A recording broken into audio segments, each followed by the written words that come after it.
नाम की विधवा अपनी बेटी मीना के साथ रहती थी। उसके पड़ोस में बिलुआ नाम का एक बेईमान आदमी रहता था। सुमन के खेत के पास से सड़क गुजरने वाली थी, इसलिए बिलुआ उस जमीन पर अपनी नजर गड़ाए हुए था। एक दिन सुबह सुबह बिलुआ सुमन के घर पर पहुंचता है। देखो भाभी, भैया को मरे हुए 16 साल हो गए। मैंने आज तक जमीन पर दावा नहीं किया, लेकिन अब मेरी जरूरतें बढ़ गई हैं, इसीलिए अब मेरी जमीन मुझे चाहिए, बता रहा हूँ। कौन सी जमीन की बात कर रहे हो? अरे वही जमीन जिसे मुझे बेचकर भैया ने अपना इलाज करवाया था। क्या बकते हो? उनका इलाज तो मैंने गहने बेचकर करवाया था। देखो भाभी, भैया के मरने के बाद मैंने उस जमीन पर कब्जा ये सोचकर नहीं किया था कि मीना अभी बच्ची है, लेकिन भलाई का जमाना ही नहीं रहा। भगवान से डर बिलुआ, एक अबला के साथ बेईमानी ना बचेगी। देख लो, भलाई का जमाना। एक तो वक्त पर मदद किया और अब मैं बेईमान भी हो गया। चलो माँ, हम सरपंच जी के यहाँ चलते हैं, अब तो वही हमें इंसाफ दिलाएंगे।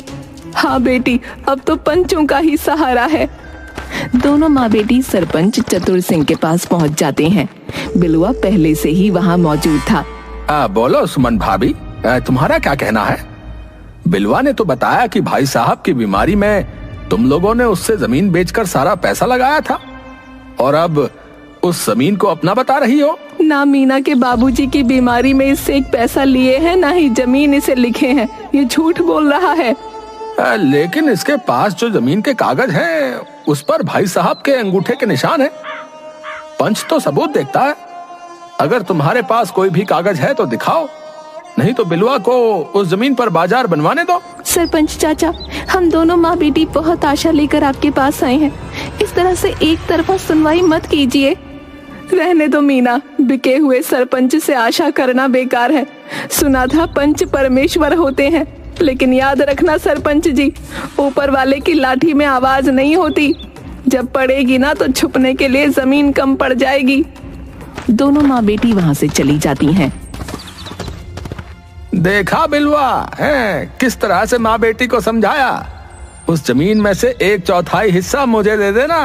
अरे सरपंच जी, बस आप इस तरह से मेरा साथ देते जाइए, फिर देखिएगा आपको गांव का सबसे बड़ा जमींदार बनवा दूंगा। इधर दोनों माँ बेटी घर पहुंचकर रोने लगती हैं। पंडित नेकचंद उधर से गुजरते समय दोनों के रोने की आवाज सुनकर वहां पहुंचते हैं।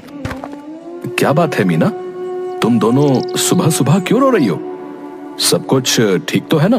वो चाचा, बिलुआ चाचा ने हमारी जमीन हड़प ली। कहते हैं मेरे पिताजी के इलाज के समय हमने उसे बेच दिया था। ऐसे कैसे कोई जमीन ले सकता है? कोई अंधेरगर्दी है क्या?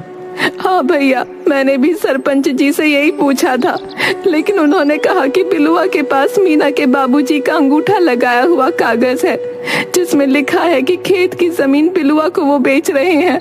अच्छा, तभी कहूँ कि चतुर सिंह और बिलुआ आजकल क्यों एक साथ दिखाई दे रहे हैं। दो बेईमान जब मिलते हैं तो समझो कि उन दोनों के बीच जरूर कोई खिचड़ी पक रही है। खैर, भगवान सब देख रहे हैं।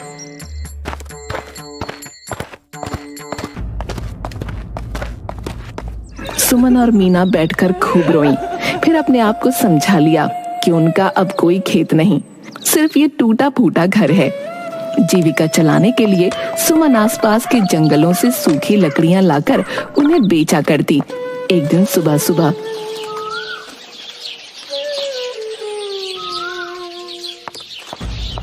कहाँ जा रही हो माँ? 2 दिन से तुम बीमार हो, ऊपर से इतनी ठंड। जाने दे बेटा, ऐसे भी ठंड में सूखी लकड़ियां नहीं मिलती। घर में राशन नहीं है, क्या खाओगी? 2 दिन नहीं खाएंगे तो मर नहीं जाएंगे, थोड़ा आराम कर लो। सुमन मीना की बात नहीं मानती और चली जाती है। उसके जंगल में पहुंचते ही घनघोर बारिश शुरू हो जाती है। बारिश से बचने के लिए सुमन एक पेड़ के नीचे शरण लेती है। ठीक ही बोल रही थी मीना, मुझे नहीं आना चाहिए था। लकड़ियां भी गीली हो गईं, अब खाली हाथ लौटना होगा। इधर पंडित नेकचंद के यहाँ। पिताजी, बाहर बारिश हो रही है और आप तैयार होकर कहाँ जाने के लिए साइकिल पहुँच रहे हैं? अरे वो सरताजपुर में मुखिया जी के यहाँ पूजा करने जाना है। पूजा सुबह ही रखी है, उन्हें कहीं बाहर भी निकलना है। लेकिन तुम्हारी तबीयत तो ठीक नहीं है। अगर बारिश में भीगोगे तो और खराब हो जाएगी। अरे भाग्यवान, देखो अब तो बारिश भी छूट गई। लाओ मेरा थैला, मुझे जल्दी पहुंचना है। इधर जंगल में बारिश समाप्त होते ही सुमन वहाँ से निकलती है। तभी वो फिसल कर गिर जाती है और वहीं बेहोश होकर गिर पड़ती है। उसी समय ज्ञानचंद वहाँ से गुजरता है। अरे पेड़ के नीचे कौन गिरा पड़ा है, जरा देखो तो। पेड़ के पास पहुंचकर, अरे ये तो सुमन भाभी है। भाभी उठो, यहाँ कैसे गिरी पड़ी हो? ओह, लगता है बेहोश हो गई है। ज्ञानचंद साइकिल पर लाद कर किसी तरह वैद्य के पास ले जाता है, लेकिन वैद्य मामले की गंभीरता को देखते हुए शहर ले जाने की सलाह देते हैं। ज्ञानचंद मीना के साथ सुमन को लेकर शहर के डॉक्टर के पास पहुंचता है। ये कब से बेहोश है? करीब 1.5 घंटे से डॉक्टर साहब। बारिश थमने के बाद मैं रास्ते में जा रहा था तो देखा कि पेड़ के नीचे गिरी थी। देखिए, गिरने के कारण इनके सर में चोट आई है, उसी कारण ये बेहोश हो गई हैं। वैसे ये बहुत कमजोर हैं, क्रिटिकल कंडीशन है। इन्हें 3-4 दिन मुझे अपने ऑब्जर्वेशन में रखना होगा। तीसरे दिन सुमन को होश आता है। डॉक्टर साहब देखिए ना, माँ को होश आ गया। गुड। देखो ये बहुत कमजोर है, इनके खान पान पर विशेष ध्यान देने की जरूरत है।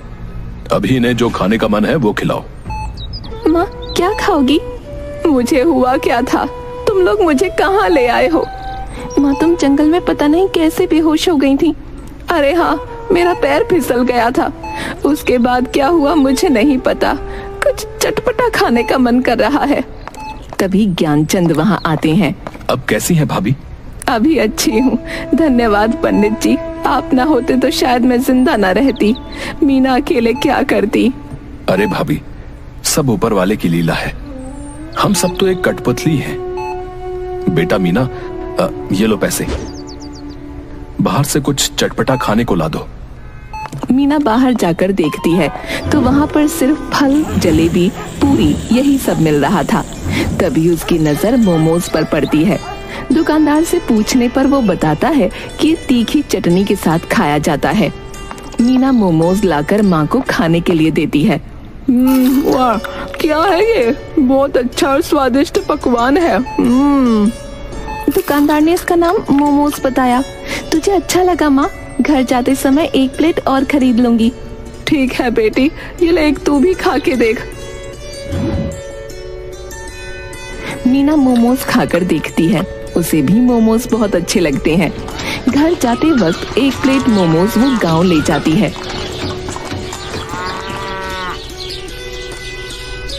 गांव में कुछ दिन बाद सुमन को फिर से मोमोज खाने का मन करता है। मीना बेटी, वो क्या खिलाई थी जो शहर में तीखी मिर्च वाली चटनी के साथ दी थी? मीमो, वही खाने का मन कर रहा है। मीमो नहीं माँ, मोमोज। लेकिन गांव में तो कहीं बिकता ही नहीं वो। हाँ बेटा, छोड़ो, तीखा सब्जी रोटी ही बना लो। माँ जब मोमोज वाला मोमोज बना रहा था तो मैं उसे देख रही थी। रुको, कोशिश करती हूँ मोमोज बनाने की। मीना घर में ही अपनी विधि से मोमोज बनाती है और सुमन को खाने को देती है। तभी ज्ञानचंद अपने परिवार के साथ सुमन को देखने वहां पहुंच जाते हैं। वाह मीना, ये तो उस दिन से भी अच्छा मोमोज है, बहुत स्वादिष्ट है। क्या? बहुत ही स्वादिष्ट है। अरे वही जो शहर के अस्पताल में खिलाई थी, मीमोज। मीमोज नहीं माँ, मोमोज। हाँ वही। बेटी अगर और है तो इन लोगों को भी खिलाओ ना। रुक मीना, मैं भी आती हूँ। कैसी हो बहन? उस समय जंगल में जाने की क्या जरूरत थी? सब ठीक है बहन। अरे मेरा खेत बिलू और सरपंच चतुर सिंह मिलकर हड़प लिए, नहीं तो मुझे काहे की जरूरत थी लकड़ियां चुनकर बेचने की।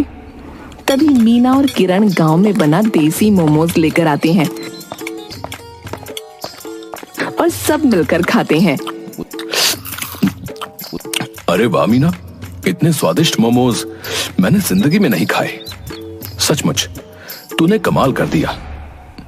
ऐसा कर, तू इसे बनाकर गांव के बाजार में ही बेच, इसमें ज्यादा पूंजी भी नहीं लगेगी। सचमुच बहुत स्वादिष्ट है, बाजार में खूब चलेगा।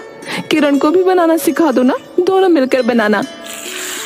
मीना और किरण मिलकर दोनों गांव में ही देसी मोमोज बनाकर गांव के बाजार में बेचने लगती हैं। जल्द ही देसी मोमोज का टेस्ट गांव के लोगों में फेमस हो जाता है। किरण और मीना की मदद करने के लिए विजया और सुमन भी मोमोज बनाने लगती हैं। इधर ज्ञानचंद भी देसी मोमोज को साइकिल पर रखकर शहर में जाकर बेचने लगता है। जल्द ही लोगों की भारी डिमांड को देखते हुए मीना और किरण का परिवार शहर में जाकर बड़ी सी मोमोज की दुकान खोल देते हैं। एक दिन शहर का प्रतिष्ठित वकील सुधीर उसकी दुकान पर आता है। माँ जी, आपके लजीज मोमोज कोर्ट में मैं हमेशा खाता हूँ। मेरे क्लाइंट लेकर यहाँ से जाते हैं। आज इधर से गुजर रहा था तो सोचा क्यों ना यहीं बैठकर खाया जाए। बहुत अच्छा किया बेटा, टेबल पर बैठो, मैं अभी मोमोज लेकर आती हूँ। वैसे आप लोग शहर में नए लगते हो, ये मोमोज बनाने का आइडिया कहाँ से मिला? और इतनी लजीज मोमोज की रेसिपी क्या है भाई? सुमन सुधीर को बताती है कि किस तरह बिलुआ ने उसकी जमीन हड़प ली और वो बेटी के साथ मजबूरी में मोमोज बनाकर बेच रही है। इस तरह से जमीन कोई नहीं हड़प सकता, उसके लिए कानून है। मैं आपकी जमीन वापस दिलवाऊंगा। सुधीर नाजायज तरीके से जमीन पर कब्जा करने के खिलाफ बिलुआ और चतुर सिंह पर कोर्ट में केस दाखिल कर देता है। कुछ दिनों बाद कोर्ट चतुर सिंह और बिलुआ पर 25-25 हजार रुपए का जुर्माना और 6 महीने के कारावास का फैसला सुनाती है। सुमन जमीन वापस मिलने से खुश हो जाती है। मीना की मोमोज की दुकान शहर की सबसे फेमस दुकान हो जाती है।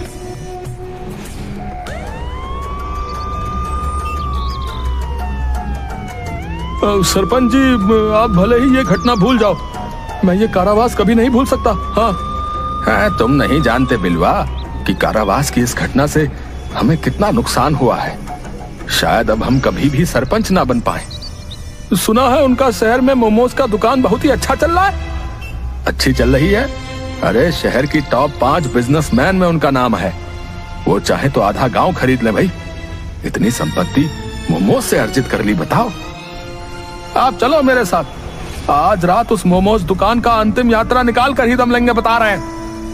अब देख बिलवा, मुझे नहीं पता कि तू क्या करने वाला है। तेरे चलते मैं भी जेल चला गया भाई, हैं? अब तेरा साथ मैं नहीं दूंगा। हाँ, चूंकि उन्होंने मेरी प्रतिष्ठा को चुनौती दी है, इसीलिए मैं केवल दूर से साथ रहकर देखूंगा भाई। रात में शहर पहुंचकर बिलुआ सुमन की दुकान में आग लगा देता है। चतुर सिंह दूर खड़ा दुकान को जलते देख रहा था। तभी गली के कुछ कुत्ते बिलुआ और चतुर सिंह को अनजान व्यक्ति देख भौंकते हुए काटने दौड़ते हैं। हड़बड़ाकर दोनों उसी रेस्टोरेंट में घुस जाते हैं।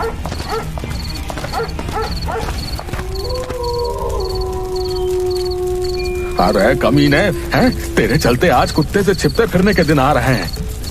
सरपंच जी, मैंने थोड़े कुत्तों को काटने को कहा था। अबे अनजान शहर में आधी रात में आगजनी करेगा, हैं? तो कुत्ते क्या तेरे तलवे चाटेंगे बे? आग की लपट हमें अपने चपेट में ले ले, उससे पहले हमें आग को बुझाना होगा। अरे वैसे भी मेरे पिछवाड़े में लपट की तपीश महसूस हो रही है भैया। तपीश नहीं सरपंच जी, आपके पिछवाड़े में सही में आग लगी है। अबे देख क्या रहा है, अरे बुझा इसे जल्दी बे। सवेरे तक दोनों आग बुझाते बुझाते घायल हो जाते हैं।